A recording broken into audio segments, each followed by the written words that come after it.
ದೋಸ್ತಿ ನಾಯಕರ ಪಾದಯಾತ್ರೆಯಲ್ಲಿ ಗೌಡರ ಗೌಡ ಪ್ರೀತಂ ಗೌಡ ಅನ್ನುವಂತಹ ಘೋಷಣೆ ಮೊಳಗಿದ್ದು ಎರಡು ಪಕ್ಷದ ಕಾರ್ಯಕರ್ತರ ನಡುವೆ ನೂಕಾಟ ತಳ್ಳಾಟ ನಡೆದಿದೆ. ಮೈತ್ರಿ ನಾಯಕರ ಒಂದು ಪಾದಯಾತ್ರೆ ಸಂದರ್ಭದಲ್ಲಿ ಕಾರ್ಯಕರ್ತರ ನಡುವೆ ನೂಕಾಟ ತಳ್ಳಾಟ ನಡೆದಿದೆ. ಇನ್ನು ಜಯಘೋಷ ವಿಚಾರಕ್ಕೆ ಸಂಬಂಧಪಟ್ಟಂತೆ ಬಿಜೆಪಿ ಹಾಗೂ ಜೆಡಿಎಸ್ ಕಾರ್ಯಕರ್ತರ ನಡುವೆ ಕಿತ್ತಾಟವೇ ನಡೆದು ಹೋಗಿದೆ. ಒಂದು ರೀತಿಯಾಗಿ ಕೈ ಮಿಲಾಯಿಸುವ ಹಂತಕ್ಕೆ ಹೋಗಿತ್ತು ಅಂತ ಹೇಳಿದ್ರು ಕೂಡ ತಪ್ಪಾಗೋದಿಲ್ಲ.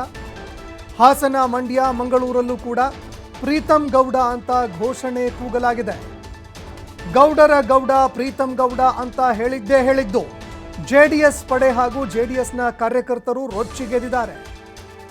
ಇನ್ನು ಎಚ್ಡಿಕೆ ವರ್ಸಸ್ ಪ್ರೀತಂ ಗೌಡ ಬೆಂಬಲಿಗರ ನಡುವೆ ನಡೆದಿರುವಂತಹ ಗಲಾಟೆ ಇದು. ಪಾದಯಾತ್ರೆಯಲ್ಲಿ ಬಿಜೆಪಿ ಜೆಡಿಎಸ್ ಕಾರ್ಯಕರ್ತರ ನಡುವೆ ಡಿಶುಮ್ ಕೂಡ ನಡೆದು ಹೋಯಿತು.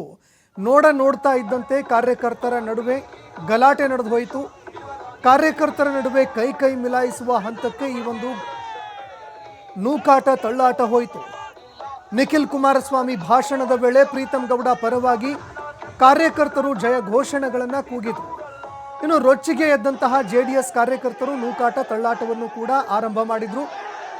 ಘೋಷಣೆಗಳಿಗೆ ಆಕ್ರೋಶ ವ್ಯಕ್ತಪಡಿಸಿದ್ರು. ಇನ್ನು ಬಿಜೆಪಿ ಕಾರ್ಯಕರ್ತರ ಈ ಒಂದು ಘೋಷಣೆ ಏನಿದೆ, ಪ್ರೀತಂ ಗೌಡ ಪರ ಕಾರ್ಯಕರ್ತರ ಘೋಷಣೆಗೆ ಸ್ಥಳದಲ್ಲೇ ಇದ್ದಂತಹ ಜೆಡಿಎಸ್ ಕಾರ್ಯಕರ್ತರು ಆಕ್ಷೇಪಣೆ ಸಲ್ಲಿಕೆ ಮಾಡಿದ್ರು.